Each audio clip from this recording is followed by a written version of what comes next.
that Francine was scared of you, boy?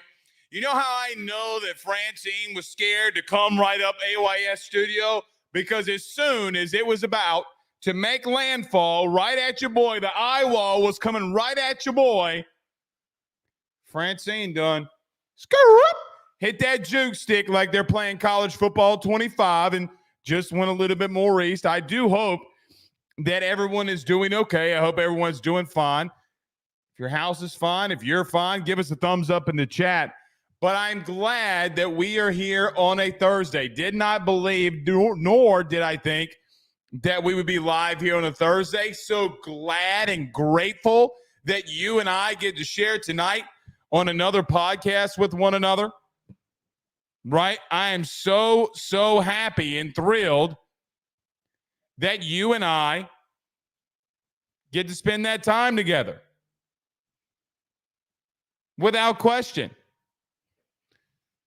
But bottom line is, without question in and of itself, is that Francine was scared. Francine was coming right at you, boy, and hit that juke stick a little bit east. AYS Studios was hunkering down. She moved on out. I will tell you, I saw something today that's the truest thing that I've ever seen. Is somebody on Facebook said that if Francine would have been speeding through Tickfall, Louisiana, Francine would have gotten a ticket, and nothing has been truer in the entirety of the world. Nevertheless, we are live. Welcome back, ladies and gentlemen. Hope all of you are making it a good one. We know that we are as well. Tons to get to. Brian Kelly meets with the media in the final time before they take on the South Carolina Gamecocks. So there was a report that was out there that may be a little bit, stay with me, baseless. Apparently Brian Kelly is saying via his press conference that this week versus South Carolina, they're going to run more of a 4-3. There was a report out there that Harold Perkins had moved his star, Sage Ryan had gotten benched. Here's what I'm going to say about this. And no, I'm not holding back at all.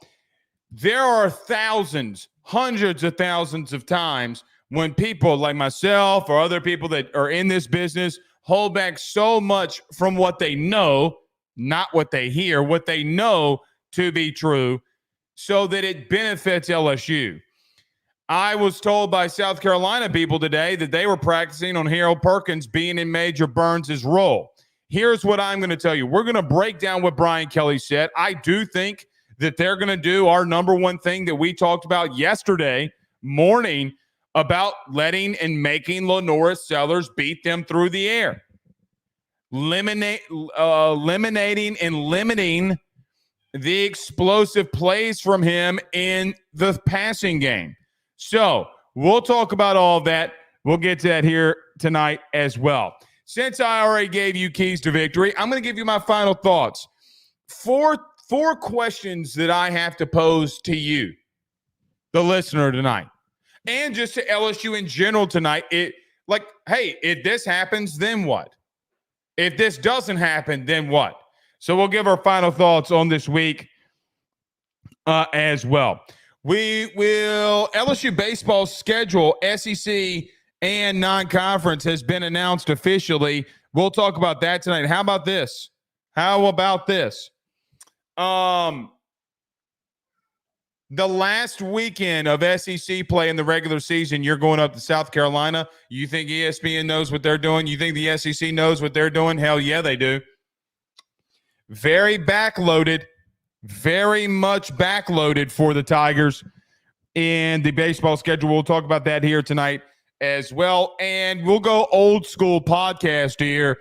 We'll get your thoughts, questions, concerns inside the chat, and then we'll get to the injury report as well. Brian Kelly announcing today that they have what was it, guys? Did he say 91 minutes before kickoff that they have to give an official official injury report? I think you pretty much have a good idea of what's going to happen here. But nevertheless, we're live. David Woodard is in the 318-31 great. So is Mickey, good to have you both in here as well. Jamie Post says she's in the 318.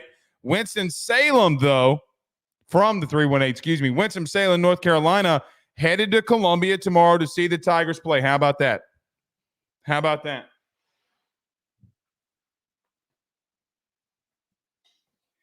Yeah, man, look, I think that this is the biggest game in the Brian Kelly era. You can't convince me otherwise. Ingrid King says we're fine out here in Central. You know what's funny is the west side of this storm, like Ascension Parish, got lit up. Ascension Parish, we're thinking about all of you. Well, look, man, we got a lot of listeners out in Ascension and in Assumption. You know, I went out to Assumption about God knows how long, maybe 5, 6, 7 months ago, and stopped at a local convenience store there and got stopped twice. So we're thinking about all of our people and everybody. We're thinking about everybody everywhere, but Ascension got hit pretty hard. So did Tangipahoa Parish. So we're thinking of all of you. Gerald Rhodes says my favorite show of the week. You know it, dog. You know it, Gerald. You know. Glad to have you in here as well. Fours up forever says Francine ain't coming across the middle against Rufino. Hell no, she ain't. Hell no, she ain't. She hit that joystick, man. Pure joystick going back over the Pontchartrain and going right up. St. Tammany, I talked to a lot of people in St. Tammany Parish today. They said that they were fine, so good. Glad. Washington Parish. People in Franklinton, Bogalusa seem to be fine. So, yeah, I will tell you, though, around 7:30, 8 o'clock, things got picked up on here. I tweeted this out, too. We had a lot of down limbs and some trees. So if y'all know somebody that does loves the show and does logging or clears trees around here, y'all let a boy know. Let a boy know. Anyway, all right, let's get to a couple more. We got lots to discuss here. Bryce says, I like the back-loaded schedule. Gives Jay and the newcomers time to get their role and gel together. Yeah, I mean, look. I mean, you got Texas, Mississippi State, Oklahoma. Those aren't really pushovers, right? Excuse me.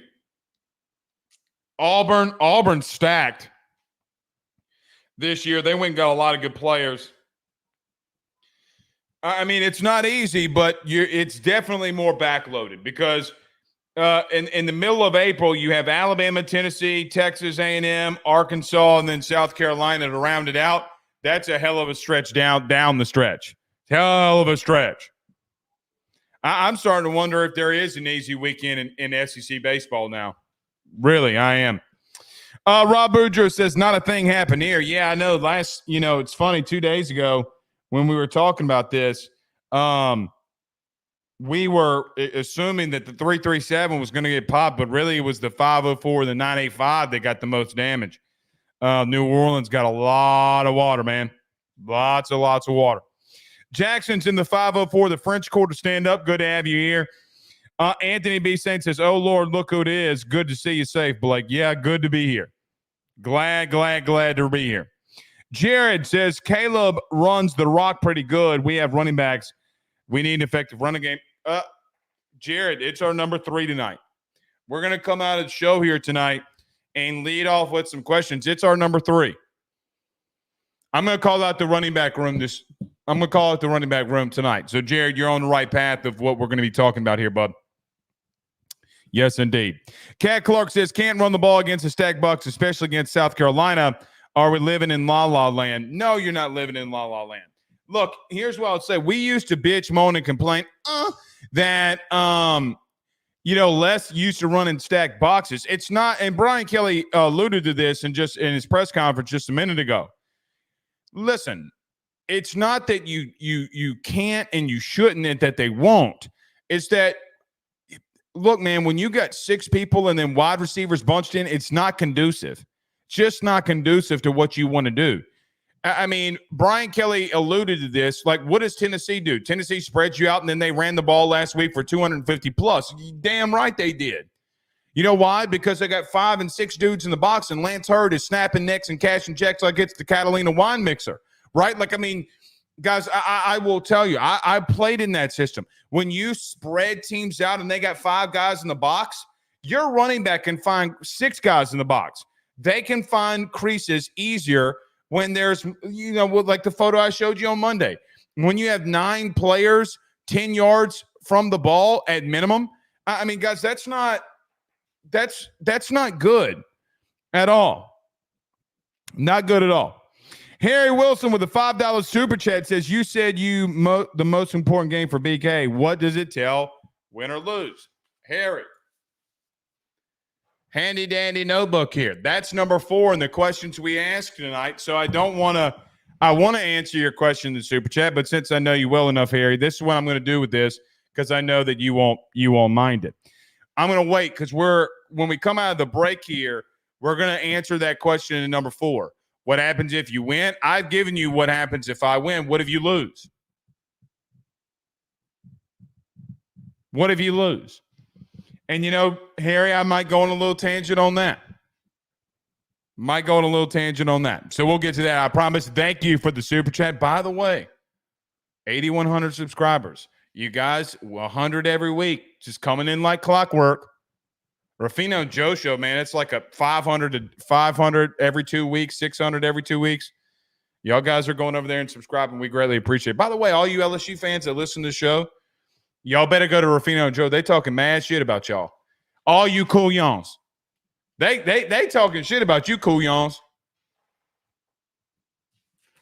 Saying your crawfish is nasty.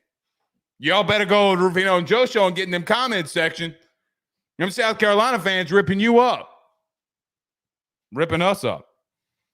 All right. Steven says, why is South Carolina favored by 7 points? Unless I'm smoking crack, I'm pretty sure that LSU is favored by 7 points. Guys, am I absolutely losing my mind here? Maybe I am smoking crack. Let's go to betonline.ag.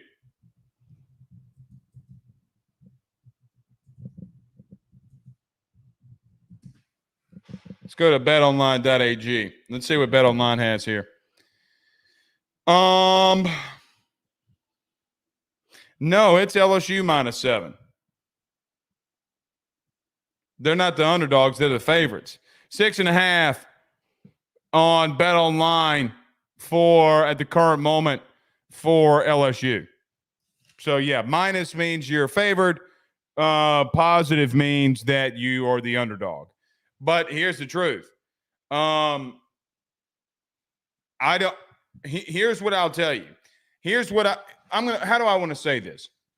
This is what I know that the people over at betonline.ag, the guys right here, this is what I know that they would tell you. What they would tell you is that they would take probably 8 to 8.5, maybe even 9, given a certain circumstance.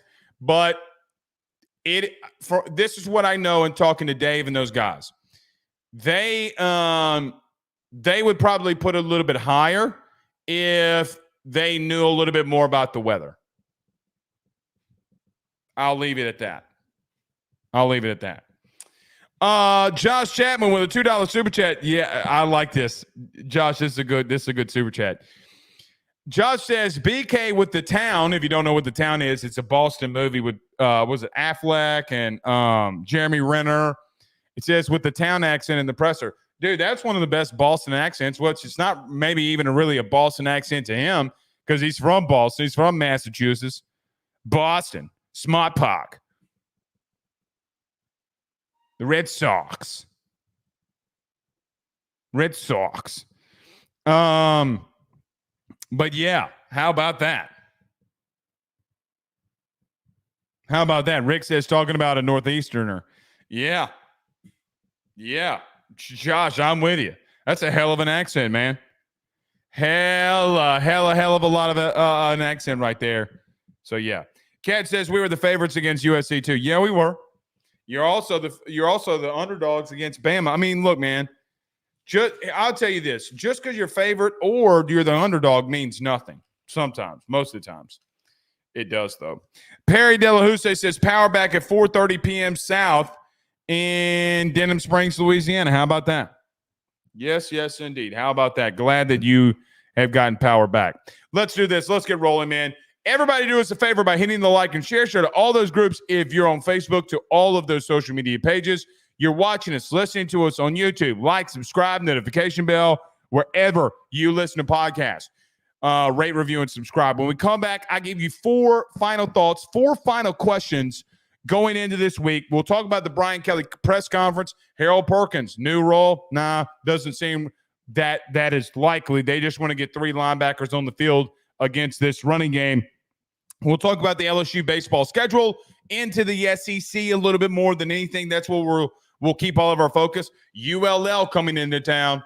You know you boys got to talk about that one too. And at the end of the show, we'll answer all your thoughts, questions, concerns.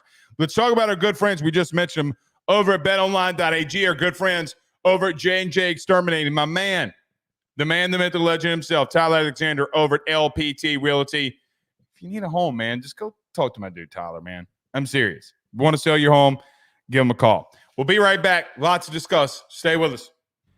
BetOnline is the fastest and easiest way for you to wager on all of your favorite sports, contests, events with the first-to-market odds and lines. Find reviews for all the news for each league, including Major League Baseball, NFL, NBA, NHL, combat sports, college sports, esports, and even golf. BetOnline continues to be the top online resource for all of your sports information for live in-game betting, props, and futures. Head on over to BetOnline today and use your mobile device to join and make your first sports bet. Use our promo code BELIEVE50, that's BELIEVE50, BLEAV 50, to receive your 50% off welcome bonus on your first deposit. That's betonline.ag, betonline.ag. He will sell your house and find you a new. Well, Tyler's the man, he's here for you. If you want to buy or sell, well, it's not too late. Dial 955-0008. Just call 955-0008. Y'all call Tyler, he'll shoot you straight. Louisiana is unique. The food, the festivals, even the bugs. No, not mud bugs. Unwanted bugs like these. The ones you don't want crawling in your home or business. Trust the Shield from J&J Exterminating. We've been protecting Louisiana homes for over 50 years, earning the trust of our clients because we deliver what we promise. Protect your home from pests. Get the Shield from J&J Exterminating. J&J Exterminating. Yeah. J&J has protected Louisiana homes and businesses for over 60 years. Call him today, make the pests go away. J&J Exterminating. Yeah. We're back. All right. Let's get this thing rolling. Lots and lots to discuss here. Brian Kelly met with the media here just about 30 or so odd minutes ago. We'll talk about that. But there are some final thoughts I have going into this game and our final show and our final prep show before LSU takes the field on Saturday versus South Carolina. Now, it was announced today that Chris Fowler, Holly Rowe, and Kirk Herbstreit are going to be on the call. I got to be real with you. I really think Herbstreit's one of the best in the game, whether y'all like it or not. You can love him, hate him. I think that what he sees from the booth and how he reacts to things is really good. Glad that Herbie is on the call for LSU versus South Carolina. But there are 4 massive question marks that I have that has nothing to do with X's and O's. There were a lot of X's and O's that you and I talked about, and there's some that we'll discuss here tonight as well that we talked throughout the week. And we talked about that a lot in the Keys to Victory. We talked about that a lot on Monday and Tuesday. But tonight, there are 4 main questions that I have going into the week versus South Carolina. Number 1, how do players respond in a must-win situation? You know, I thought that last season, as an example, the offense every single week showed up when it mattered. Jaden Daniels, Malik Neighbors, Brian Thomas showed up when it mattered. Now you can say, well, Blake, what about Florida State? Well, some points you got to, against good teams, you got to play defense and able to get your quarterback the football back so that he can go out there and make plays. But do you feel that in the air? It's tension. The tension that's in the air for this week that you have, that probably in the beginning of the season you didn't think that you were going to have going into this football game. Now, maybe you're like me, maybe you're not, okay? But I feel like you could cut the tension for this game with a butter knife. I think it is that intense of how it's going to be in South Carolina that will and is I'm telling you, it will be a hostile environment. And I got to tell you something, man. Even though the Storm didn't do much damage, it did damage, but you get what I'm saying. It won't affect LSU enough to where it's having to really overcome adversity. Guys, you go there this week after having a hurricane that came into town, having to adjust your schedule, coaches having to adjust their schedule, having a head coach that's never gone through one before. You know, I start asking, what do the players do with all of this that's been going on in what is the a must-win situation?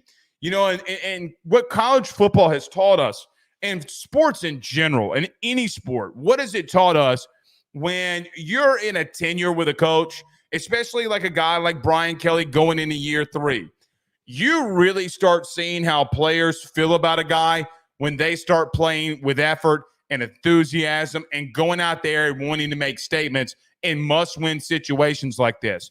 Even if you lose, how do you go out there and perform in the effort department? Because there's only one thing that any of these guys can control. The only thing that they can control is their effort. You know, I remember my brother a long time ago, because he's been in business. He's owned his own business for well over a couple decades, or maybe a decade and a half, and he's been highly successful.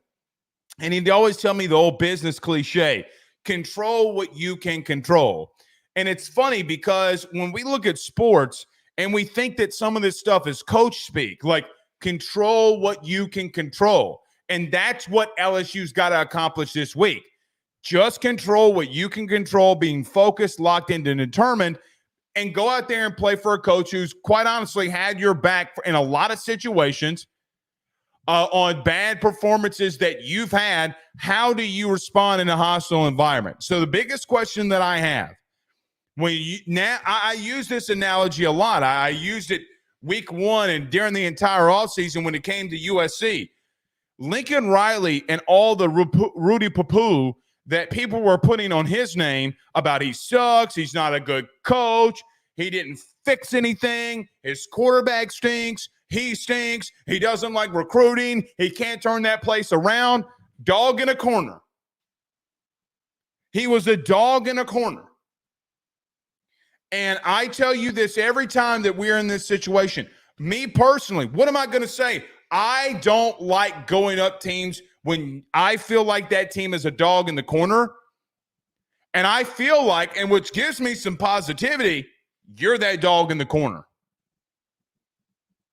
It's time to go out there and take it to somebody's ass. Now, South Carolina did that, and they did all that they did last week was control what they could control. They absolutely obliterated Kentucky. The season's not even over, and I know that a lot of us have said, well, Blake, Kentucky's offense is Rudy Papu. I hear you now. I can hear some of you in the 337 right now. Couillon. That offense is trash. It might be trash. Or this South Carolina defense is really good. We're about to find out here on Saturday. So, number 1, guys, play inspired, play with focus, play with energy. Guys, I feel like if you do that and you don't put on the performance like you did at some points last week and you're just going through the motions, I think you're going to win this football game, and I think you can win it by double digits. Number 2, What do we, I say that, let me ask you all this question. I'm going to stay with me because I'm going to tie this into LSU, especially from last week.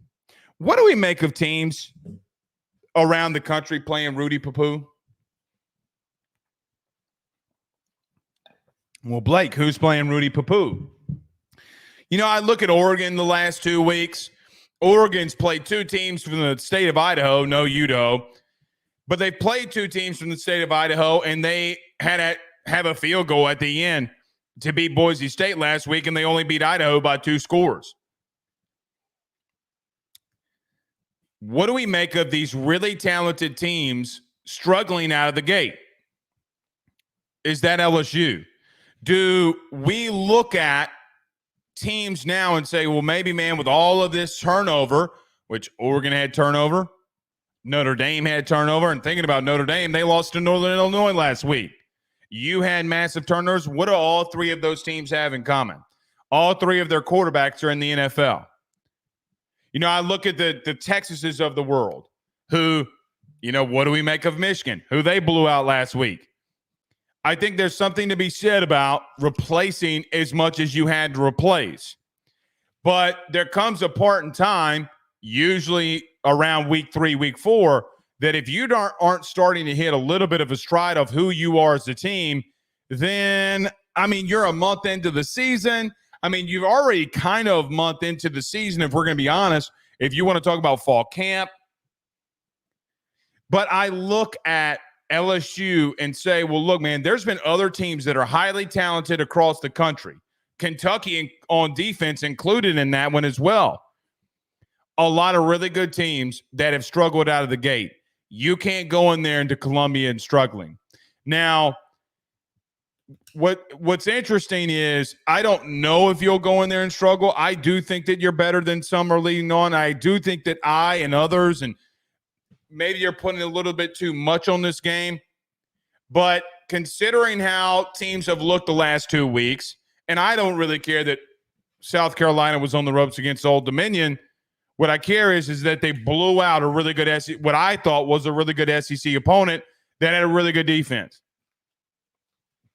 Number 2, what do we make of teams struggling? What I would say is I think when you lose as much as some of these teams have lost, Notre Dame, LSU, Oregon, Michigan, these high brand value names, it seems as if some of them have been a little sluggish out of the gate. The only one that hasn't been sluggish, and I would even say maybe they were a little bit sluggish and you let them off the hook. Actually, I will say that they were sluggish out of the gate and you let them off the hook was USC. And they had a number 1 overall pick that they had to replace. Something that we're going to have to really keep our eyes on as the season progresses. Number 3. So I told you in the beginning of the show that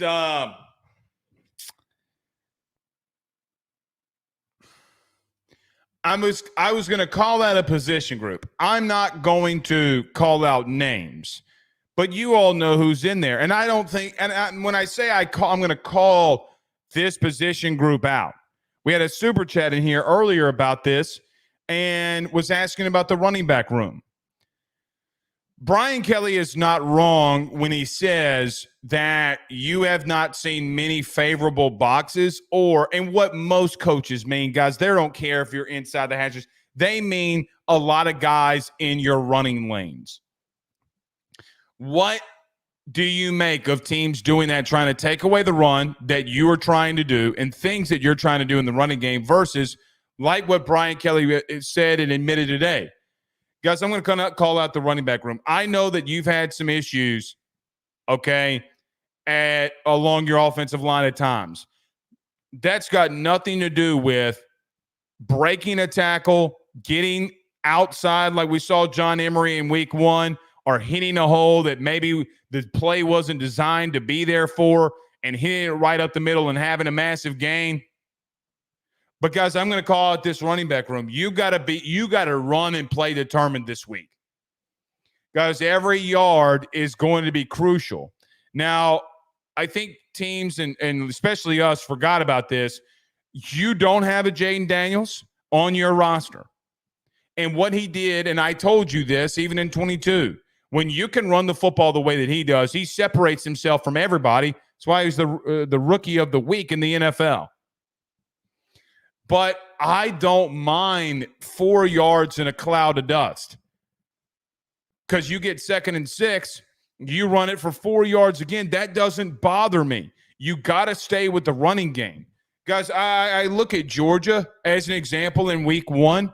Georgia was in a dogfight with Clemson in week 1. Now, that Clemson defense is really good. You can't take really anything from them. But what did they come out and do in the second half? Play action, run the ball. Play action, run the ball. Play action, run the ball. Because what Georgia doesn't care about is style points. If they get 4 yards of rush, they love it. Because they're going to come right behind it and hit a play action, and you can't do anything about that either. Guys, they had a true freshman in week 1 that they lined up out there and said, here you go, youngin. Here you go, youngin. Youngin to the right, youngin to the left, and we're going to knock your shit in the dirt.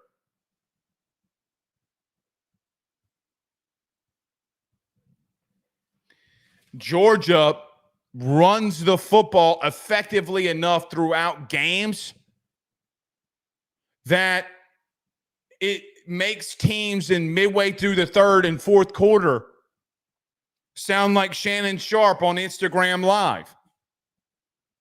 So I know that you want this running game to get going. I know that you need explosive plays. But at some point, yes, running backs got to make some guys miss. Run hard, run determined. And when you continue to pound, probably not a good analogy while we just mentioned Shannon Sharp, but if you continuously are pounding that rock, guys, you will break a defense's will.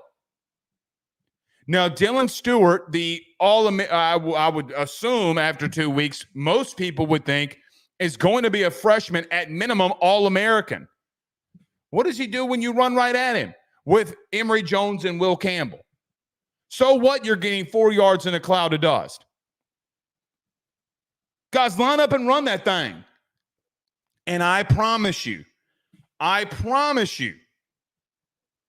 they will start sounding like Shannon Sharp on the Instagram Live video.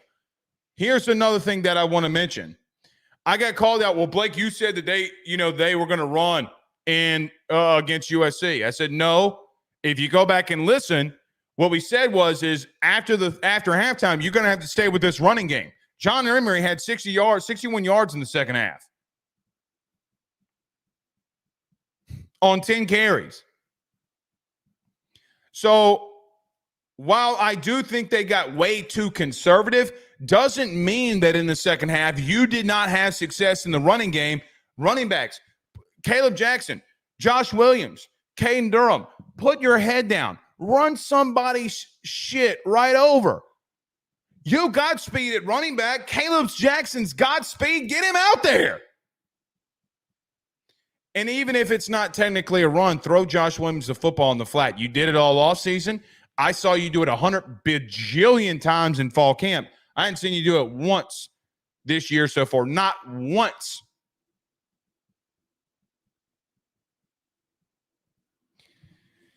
I think your running back's got to play better. I think your interior offensive line's got to be play better.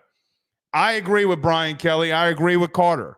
I don't think you got out physical. I think you had too many people in the box. But there are going to be times that you got to line it up and run it right at them.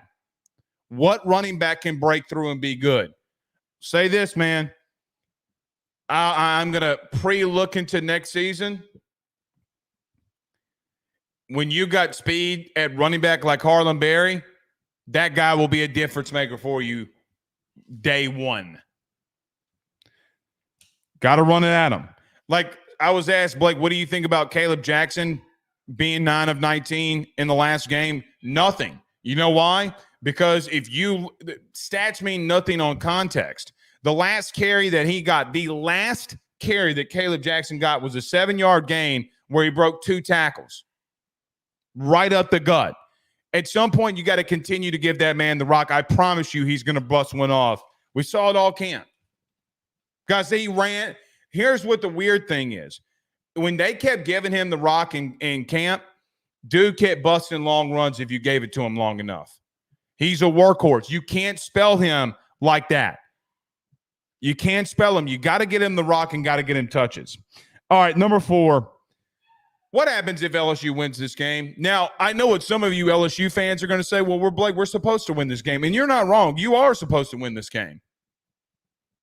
You're a 7-point favorite on the road in the SEC college game day. You're one of the biggest brands in college football. Yeah, you are supposed to go up to South Carolina and win this game. But I've told you what I think, how I'm going to perceive this win. How I'm going to perceive this win with all the adversity, with everything that was going on, going up to a team that showed last week that they can be a dominant team on the road. And we don't give South Carolina enough credit for what they did last week in Lexington, which isn't necessarily a completely easy place to play. So, what I would say is, if LSU wins, in case you didn't hear me when we've mentioned it this week, I'm taking this like a top 25 win. LSU goes on the road to Williams-Brice. I am taking this like a top 25 win, maybe even a top 20 win, because of just how much adversity that you had to overcome throughout the week. Here's something that we hadn't talked about, and Harry Wilson brought this up. No, Travis, ain't no pause. Don't pause me. Ain't my fault that Shannon Sharp was on Instagram Live huffing and puffing like he was trying to blow somebody's house down like he was the big bad wolf. Ain't my fault. Y'all gonna miss me on that. Ain't no pause. Anywho, we had a question in here from Harry Wilson, a $5 super chat. He says, you said most important game for BK. I think it is. Tell us what you think if they win or lose. I told you all week what I think what's going to happen if they win or lose, or if they win. I hadn't told you what I thought what happens if LSU goes up there and lose. You're in trouble. You're in deep trouble. Because I do think that you're vastly better than the team at home against UCLA at night. I think, or at 2:30. It's not at night. It's at 2:30. I stand corrected. I think you're going to beat South Alabama, and then you have a bye week and then Ole Miss. You cannot go into that Ole Miss game 3-2. It kills all of your momentum. It kills really all the advantages that you have. And let's talk about what happens if BK does lose and this LSU team does lose. You're going to have pitchforks. I understand why you'll have pitchforks. I get it. I get why you would have pitchforks. It's understandable. I might not be there with you because when I call for a head coach's job, I don't mean this in a wrong. There's no ramifications for any of you saying fire Brian Kelly. There's ramifications if I do. Oh, well, Blake's scared. No, I'm not scared. Is that I've learned that you have a lot of season left. But I understand that it will be another national black eye that you received after what happened in primetime on Sunday in week 1. Guys, we had national media members, guys that I love and respect, Blaine and Jake Crane from Crane & Company calling into the postgame show. Like, that's the black eye that you had. Of course you went conservative game 1. Of course you did.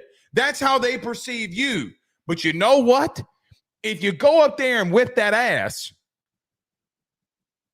and now what might be a weather environment that seems a little bit better than what it was forecasted of, apparently there's going to be a little bit of sunshine. Maybe it's not going to be as bad as they originally thought. There is no excuses. And even if it does pour rain, there is no excuses. You know why? Because everybody plays on the same field. Now, they have the advantage of knowing how the field is, but that's still no excuse. You'll call for the pitchforks. You 1,000% will call for the pitchforks.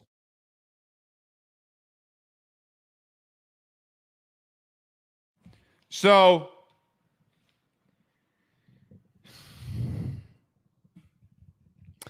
I want to say something too. I was sent a clip from. Let me start it off like this. Let me start it off better. The guys over at That SEC Podcast, Shane and Mike, I love their content. I love it. I love Shane. I think Mike does a good job. Mike said this week on his show, it's a big SEC podcast. I got sent this clip actually yesterday when we were sitting here watching sitting during the storm.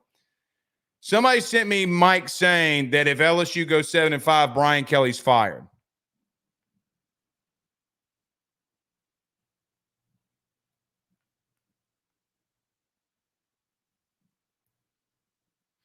And he said that he heard that if that happens, he's fired.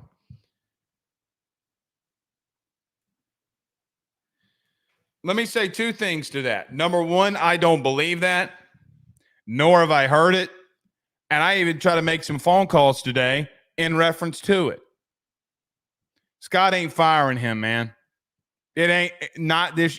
Guys, I really do think that he could lose. He could go 4-8, and they're not going to fire him.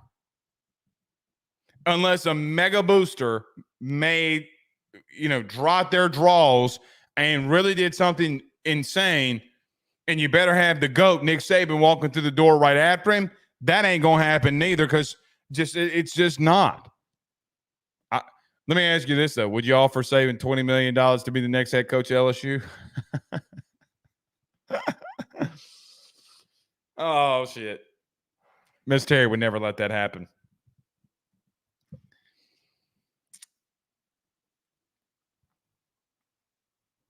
I don't think that they'll fire him. Here's another thing. I don't think you're going 7-5. What happens to LSU is people take them to the extremes, right? Everybody talked about how bad LSU was last year. Okay. They did not meet up to standards. They did not meet up to expectations. I get that. To say a team sucks when they had 10 wins, even with a bowl win, I don't give two Rudy Poos. That team doesn't suck.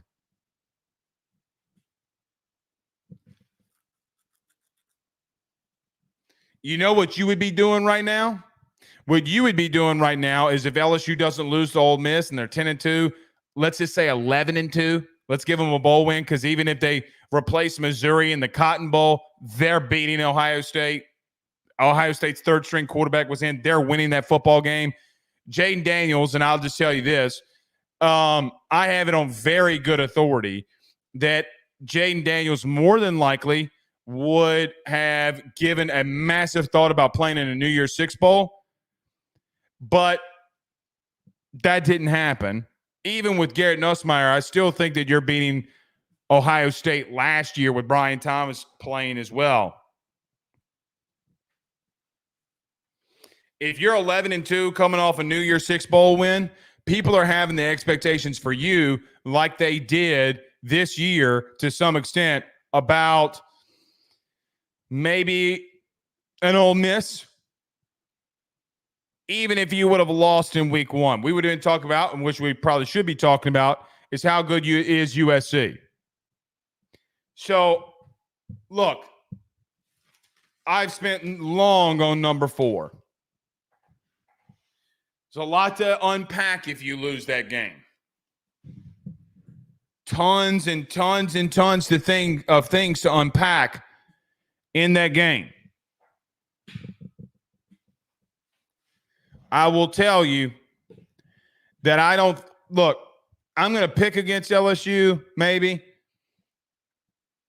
No, I'm not. I picked LSU on Rufino and Joe show this week. I'm going to pick them here again. But I'm getting to the point where I'm going to be real with you. I want to see him go up here and prove it a little bit too.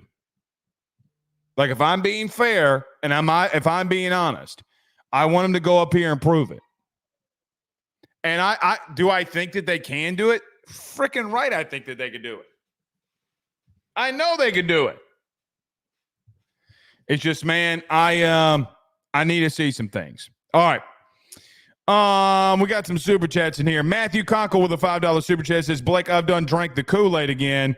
Went from worried to feeling really good. Tigers by 2 scores. Glad y'all made it through the storm safe. Thank you, Matthew. I really appreciate you saying that. Here's what I'll say. I am not on the Kool-Aid wagon. I think that this is going to be, I'm anticipating this. This is how I want to say. I am anticipating of the highest order of this one being really tough. If, Matthew, I'm going to say this. If LSU on Saturday walks in here and beats South Carolina by 14 plus or 10 plus, I'm going to be happy as a lark. Because when I look at that defensive line and I look at what they have done in the secondary, and depending on how you did it, right? Like if you beat them 21-7, I'm going to be a little honest with you. I think that you'll talk about needing to clean up a lot of things offensively, but how did it look? And by the way, you held a team to 7 points on defense in the SEC. By the way, that team put up 31 points last week. I know one was a pick six, so 24 points last week was putting up by that South Carolina offense. And before you sneeze at it, that, again, I don't think people are real. Here's why I don't think people are realizing either. They look at Kentucky and get caught in the microcosms of what Kentucky is as a program and has been as a program. What they don't understand is, and I know that Kentucky's got a lot of things going on offensively. Guys, they did some things really bad defensively. The first South Carolina drive was a ball in coverage.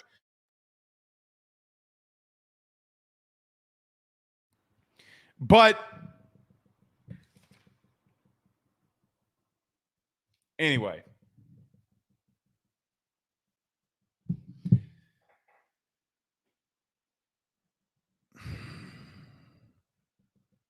this all depends on how it looks, really. Cody McGee says he was 15 minutes late. Sends a $5 super chat anyway. Says, but how did you and your family do during the hurricane? We did good, Cody. We had some down trees and some down limbs. Some dead trees, though, that were from Ida that just never grew back in the back on our fence line. Yeah, and it just knocked them all over, which is kind of good because we had been trying to talk about and getting somebody to come out here and clean that whole thing up. By the way, guys, if y'all do logging or whatever, cut down trees, that's your thing, and you love this show and you want to give your boy just like a brother-in-law discount, I'm just saying, man. I'm just saying. By the way, you ain't even got to haul it off. Just put it in the pile that's out there. I had a big pile today. Had the kids and our come over to the house. My wife's got some nephews and then cousins that are high school age. They came over, and luckily I didn't have to do it all by myself. So that was good. Ben, my son, was out there too. 5 years old. We put him to work. Poor kid's going to sleep at like probably 8 p.m. Little man was at work today, man. We had some work to do in that yard. Man had some gloves on. Made me kind of proud, if I'm being honest with you. We get to work around here. He got his first chore last week or 2 weeks ago. He got $20 because he stayed outside with me for 3 hours, and I told him I'd give him $20 if he helped Daddy rake up some weeds. Yes, sir. You got to teach him young, man. Got to teach him young. But we're good, Cody. Thank you. I hope you are doing good as well. Josh Chapman says screen, tunnel screens, tight end screens, tall sweeps. Let me just say this. In the Brian Kelly era, Josh, thank you for the $2 super chat, says if we run a screen, a tunnel screen, or a tight end screen, that might be one of the – I can name a handful of times we've run screens. Now, you run some bubble screens, but I don't really know if I count that as a screen. I just call that more of a quick throw. So, yeah. Thank you guys for the super chats. All right, let me do this. Let me get to a quick break. Brian Kelly met with the media. Some things that he said. What's up with Harold Perkins? What's up with Harold Perkins? And what's going on there? We're going to talk about that. Maybe there's a shakeup again in the safety room that we got to discuss there too. Not maybe for the reasons that you're thinking. So we'll come back and do that, and then we'll wrap up with LSU baseball schedule and take some of your questions. Stay with us. Guys, I want to talk to you about our good friends over the Drake Williams Law Firm and Drake Title Company. Are you facing tough times due to an injury from a car accident, navigating the complexities of divorce, or purchasing a new home? At the Drake Williams Law Firm and Drake Title Company, they understand the challenges you're going through, and they are here to help. The lawyer team of Ernie Drake III, Ryan J. Williams, and Summer Vignair, along with Morgan Daniels, have the experience and proven track record to give you that peace of mind.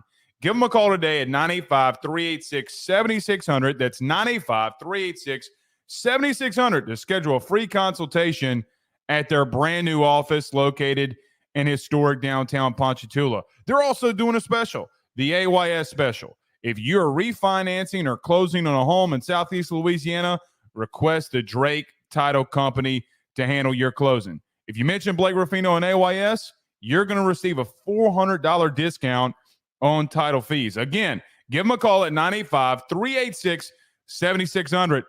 Let them know that Blake Ruffino sent you on by. Guys, you might know my good friend Carol Falls and all the great service that he provides over at State Farm. He is your good neighbor after all. But did you know State Farm has surprisingly great rates as well? Along with the great neighbor service, State Farm agent Carol Falls has surprisingly great rates for everyone inside the state of Louisiana. So call him today at 985-395-4300, 985-395-4300 for all of those surprisingly great rates on auto, home, and life insurance needs. Like a good neighbor, State Farm is there, and individual premiums will vary by customer. All applicants subject to the State Farm underwriting requirement. Louisiana is unique. The food, the festivals, even the bugs. No, not mud bugs. Unwanted bugs like these. The ones you don't want crawling in your home or business. Trust the Shield from J&J Exterminating. We've been protecting Louisiana homes for over 50 years, earning the trust of our clients because we deliver what we promise. Protect your home from pests. Get the Shield from J&J Exterminating. J&J Exterminating. Yeah. J&J has protected Louisiana homes and businesses for over 60 years. Call him today, make pests go away. J&J Exterminating. Yeah. Hopefully that's something that Harold Perkins hears next year, and hopefully it's in the first round for the young man. Really rooting for him, obviously, to do that. So there was a report that was out. I'll get to that. Okay. So I saw a lot of you in the comments say the word pause to me when I was talking about Shannon Sharpe and him breathing. Guys, I'm going to continue to say this, and what I think sometimes we lose or forget or don't understand about the running game, and a running game with running backs being effective, is that you got to continue to stay with it. Georgia does it. Hell, even Tennessee did it last week. Michigan did it last year on their way to the national title. So many effective teams that run. Lane Kiffin even do a lot of extents that people don't even want to realize. They're always going to stay with the running game. Most great offensive coordinators, no matter what's going to stay with the running game. Georgia did it a couple of weeks to Clemson, and they continue to run the football at an effective rate because they wore down a really good defensive line at Clemson and made them, by midway through the third quarter, sound like Shannon Sharpe on Instagram Live. I mean, that man was huffing and puffing like he was Little Red Riding Hood. Or the Three Little Piggies. I'm going to huff, puff, and blow your house down. My man was huffing and puffing. I have zero to say about that. I understand. I understand. Like, any man knows what he was going through. Any man knows what my man was in for. All of you. And if you say that you don't, well, God, no. I'm glad that here's because it's just got reported.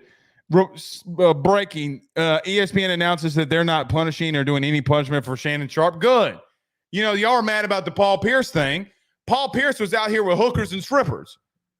You don't know who Shannon was with. And so what? He hits a button and goes Instagram Live on accident. My man, going to town.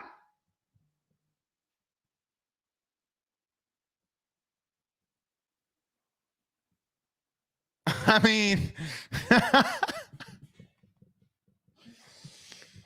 good on Shannon, man. Good on Unc. Here's my opinion. I like Unc. I like Shannon. I like a lot of things that Shannon does, man. I'm just going to be honest. Cody McGee with a $10 super chat says, question, I know you don't talk Saints, but what do you think of the Saints this year with Clint Kubiak's offense? I still think Dennis Allen needs to be fired. Here's what I think. I think the Panthers suck. And I think that if you think that any team in college football can line up and beat the Panthers right now, you're an idiot. Let's see what they do with the Cowgirls. And if they beat the Cowgirls and they look good and effective doing it, then yeah. I knew he was going to be in here. I knew Travis was going to be in here. And look at Eric. I mean, it's just the truth. And both Erics, Eric Newman and Eric Wright, and they spell it the same way. You dudes named Eric are super freaks. All right. I'm just joking. Guys, it's just a joke. But it is kind of coincidental. You know what I mean? Like, it's very coincidental that just happened. But Eric Wright says he was in a swimming pool the way he was sounding. Probably was, man. I mean, my dude literally sounded like that he just got done running 110s. And if you don't know what 110s is, then you've never played football. Or somebody even put this in the chat. Gassers. Yeah. Oh, he was gassed out. All right. Yeah. My man was gassed out. Got to pick that cardio up, man. We don't talk about cardio enough. We talk about how much bigger these guys are and stronger and faster. Why don't we ever talk about cardio? Man, you better get your cardio up. Get that heart rate pumping. All right, I've been way too long on a tangent here. Let's wrap it up with this. So Brian Kelly met with the media today, and basically he told you without telling you a big thing that was out there this week, that there was a report that Harold Perkins was at the star position. I think that there's an interesting thought on this because Major Burns, it was also reported, is going to be at another starting safety. So if Major Burns is going to be at safety, here's what I'd say, because I have not heard it to be this kind of situation. It's reported. I'm not reporting it, nor am I touching it, because I know the reason why it's out there and why it's bull job. But Brian Kelly confirmed in his press conference today that the creative defensive structure this week versus South Carolina is going to be a 4-3. So they're going to get Weeks on the field along with Greg Penn, and they're not going to be out there every play. It's how they're going to line up schematically and do things against you. But if you're going to line up and run the ball with Rocket Sanders and you're going to run the ball with Lenore Sellers, LSU is telling you without telling you, Brian Kelly is telling you without telling you, we are going to do every single thing to take away the running game from South Carolina. Oh, South Carolina, you want to line up and run it right at us? Bull job. You ain't doing it. By the way, Uncle Shannon Sharp, Shannon Sharp got me saying bull job. That's my new favorite word. I've been saying it all day. That's some bull job. Anyway, anywho, I think it's smart. And it was, all right, it was.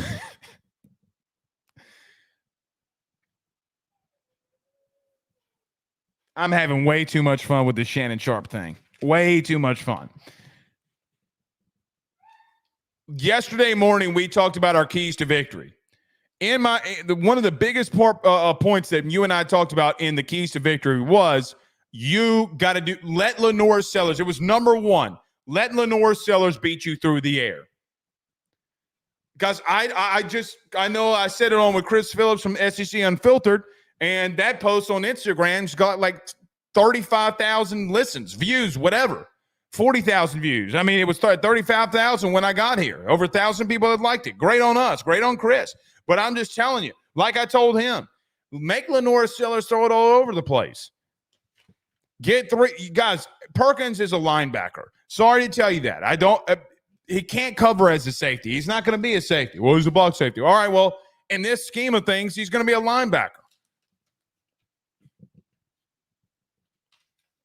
Bull jive.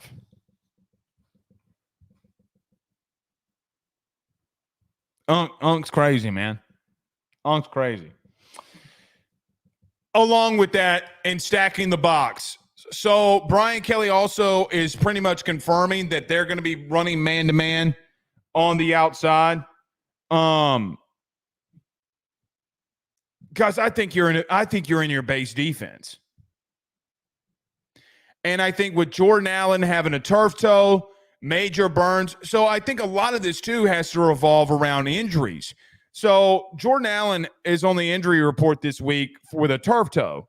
We remember the Nichols game, he went down. His status is questionable going into the game. I mean, who do you put in for Jordan Allen? Now, maybe they're going to rotate some things and try some different things at safety. Guys, I got to be honest, I don't know. And here's what I found out last night by actually talking to people on staff that know what they're doing. I really don't think that they have a all right conclusion about what they're going to do at that position with Jordan Allen out and how they're going to rotate things. Like we did discuss on Monday, and I tell you all the time, I don't run out here a lot of times on these young guys and tell you if their name's not, if we're talking about them as a freshman, either they did something absolutely extraordinary or the staff is talking about it. And this week with Deshaun Spears, guys, we went on like a 5-minute little tangent on Deshaun Spears this week, the safety out of Denham Springs. That kid actually acted like that he gave a shit. Now, everybody's talking about his tackling, and maybe we got to see him against SEC opponents, but he was your best tackler on Saturday. I mean, he was. They should have put him back there well before that moment entered. And then what's interesting, they put two pretty big safeties in there too. It was Jordan Gilbert and then Deshaun Spears. I liked that combo, to be honest with you. I wouldn't mind that combo because what you lack in Deshaun Spears' experience, Gilbert can give that to him, and I don't think Gilbert's been bad enough yet for that to happen. Some other things. Don McKinley is more than likely going to be out. He got set back on a turf toe. He's also out. Parrish Shand moving and doing some things inside. Guys, they're giving you everything they got right now. They're doing everything they can at the current moment.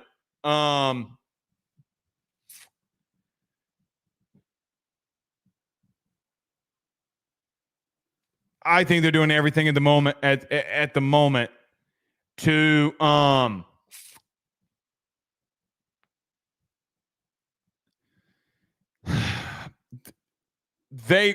they're doing a lot of creative things in the interior defensive line. What scares me about this week is them. Because Jacoby and Gillard was there against USC and did some really good things and eating up blocks in game one against USC. We're going to see, man. We'll see. Bo Davis, I agree with this. Basically, BK said, look, man, Bo Davis is elite at what he does. We don't have the guys in here right now that can help him with what he needs and have his position.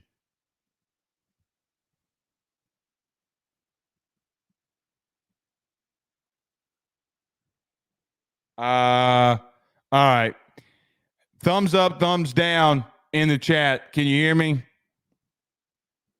Shit.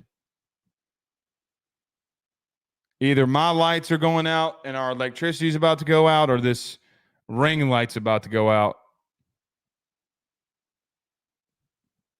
Oh, no. Might be a good place to stop it. All right, really quickly. Brian Kelly says 91 minutes until kickoff. We'll give you that. We'll give you the injury report, and we're still going to run the football. Okay, that was weird. They were still out there fixing with the lights before I got here. Come on, ring light. All right, LSU baseball schedule. I might have to get to this next week, but if I go out, I go out.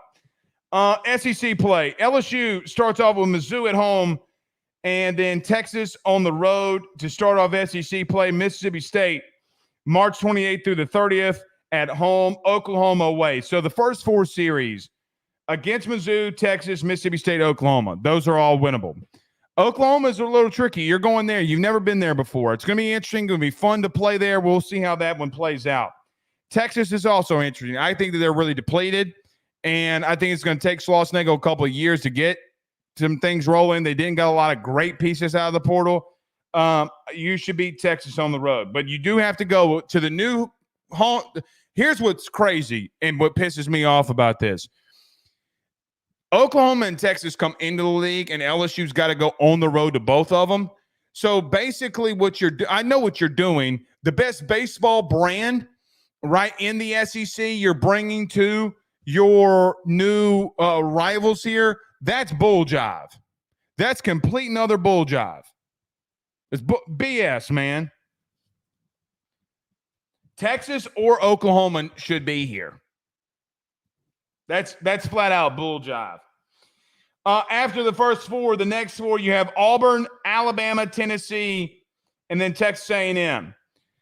That's a really tough stretch when you look at it. I think Auburn, who absolutely went after it in the portal, they got a lot of money in NIL this past year. That one being on the road, look, the last time you went there on the road, you didn't have a good success. Paul Skeens actually got touched a little bit. You do get their center fielder. What, baby? I think that one's going to be – she can come in here. I mean, I'm not done.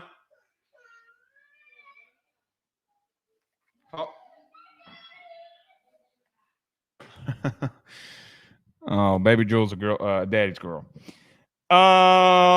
Anyway, Auburn, Alabama, Tennessee, Texas A&M. That's a tough one, man. That's a hell of a stretch. You do have the reigning defending national champions coming into your building. They, look, man, they're rebuilding, I think. They're still going to be really good. They got a lot of talent, but I still think they're on a little bit of a rebuild. But Alabama's going to be a little bit better than some are expecting, I think. And then Texas A&M is an outright unit. It's you and A&M who might be the best. You and A&M probably going into the season are going to be 1 and 2 preseason polls. Arkansas and then you're at home against South Carolina, or at home against Arkansas, and then on the road to South Carolina. Guys, Arkansas is going to be good again. They're always a really good regular season team. They suck in the postseason, but that one's going to be a dogfight. Always good, man. Their staff still probably going to be pretty good, so we'll see. South Carolina, you go on the road to South Carolina. LSU goes up to face Paul Maneri. I want a sweep. I know that it's September the 12th. I want a sweep. I want to beat Paul's shit in the dirt. I'll tell you this. Yeah, Paul Sub says this. Skeens had 15 Ks against Auburn. That's true. Got some hits, though. Didn't they? I mean, we lost on Friday, did we not? Got touched a little bit. Anyway, Paul Sub, you made me think of my thought. Oh, Jay. Oh, guys, Paul Maneri was going on these media trips last year saying, the 2/3 of the roster that Jay had last year when they won a national title was my guys. Shut your stupid ass up. Shut your stupid ass up. You did that. You're going to throw Jay underneath the bus because he's been talking to Skip more than you. Everybody should talk to Skip more than you, Paul. You got pushed out. I didn't get pushed out. Yes, you did. Yes, you did. Your neck thing was bull jive. Bull jive. Oh, we did win 3-0. Okay, I was wrong. Paul's up in here fact checking me like I'm Trump.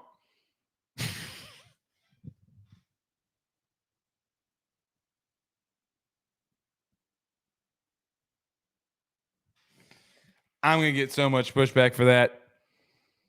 So much pushback. All right. Anyway, we'll see y'all on the postgame show. Y'all have a good one. Peace.